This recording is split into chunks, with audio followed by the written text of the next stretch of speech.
everyone, and welcome back to my subscribers. If you're not already a subscriber, I'll put a link here for you. In this video, I'm going to show you a new 15-round magazine conversion for the Smith Wesson M&P 22.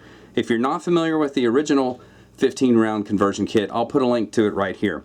But this one here is going to be an upgrade over the last one. If you don't remember, the last one uses the shock bottle follower seen here, and on last shot fired, it doesn't lock the slide back. I've had a lot of people contact me about that, asking about it, and so now we have a new follower that's going to lock it back on the last shot, just like the factory magazine. So here's our factory magazine. It comes in a 12 or a 10 round mag, depending on where you're at, and with this new conversion kit, it's going to get you 15 as well, just like the old shock bottle one did. And I'll put links to where you can get all this in the video description below. The kit's going to come with a new follower, spring, and spring retainer. So in order to do this, you're going to take the factory magazine apart. You're going to have to get on the bottom of it right here. There's a little button. We're going to depress that and then slide the base pad off towards the front like so. Be careful, there's a spring under tension in here, so it's going to shoot up. So cover it with your thumb. Take the base pad. You'll need that, so keep that close. Remove the spring retainer and the spring under tension. So these two parts right here, we're going to set those aside, put them in a bag and label them so you know what they're from. And then we're going to take the follower out and the little load assist button here on the side. So you slide the follower all the way down and then pull this pin out with your fingers, like so. So here's our pin. Once again, that goes with the other stuff. And then our factory follower. So the only thing you're really going to use is the magazine tube itself and the base pad. So now we take our new follower, and note the if your spring has orientation to it or is it slanted like this, you want to keep that in the same direction as the follower itself. So the spring's going up to the left here, it's going to go up to the left for our follower.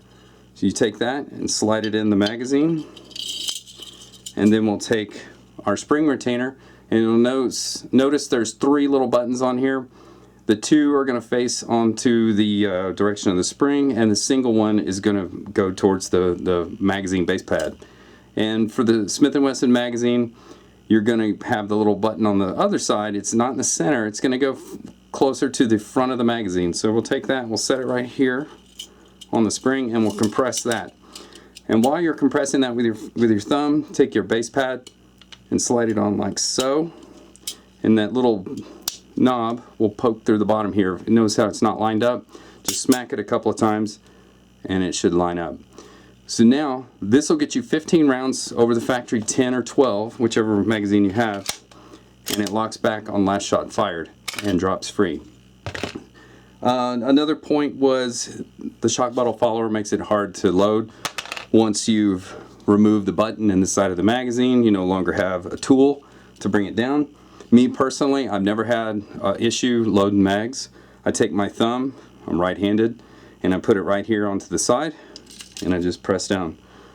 2, 3, and I can pretty much load the entire mag like this. But if you load about 3 magazines, you'll notice there's a hole now that's visible on the side. So there's a mag load assist button here that you can set right here into that hole, and now you can press the magazine down and you can load these bullets. I've noticed with this, the last bullet is a little bit tough to get in there. So I've got 1, 2, 3, 4, 5, 6, 7, 8, 9, 10, 11,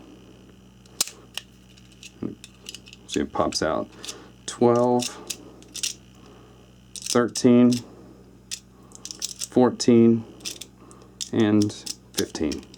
Well, that wasn't too bad. So there's 15 rounds in the factory magazine. So like I said, I'll put links to where you can get all this stuff in the video description below. If you have the Smith & Wesson M&P Compact, that's a completely different kit. It'll do 14 rounds and it locks back. It locks the slide in a different manner. I'll put a link to that video here, so if you're interested in the compact version, this is the video to watch on that.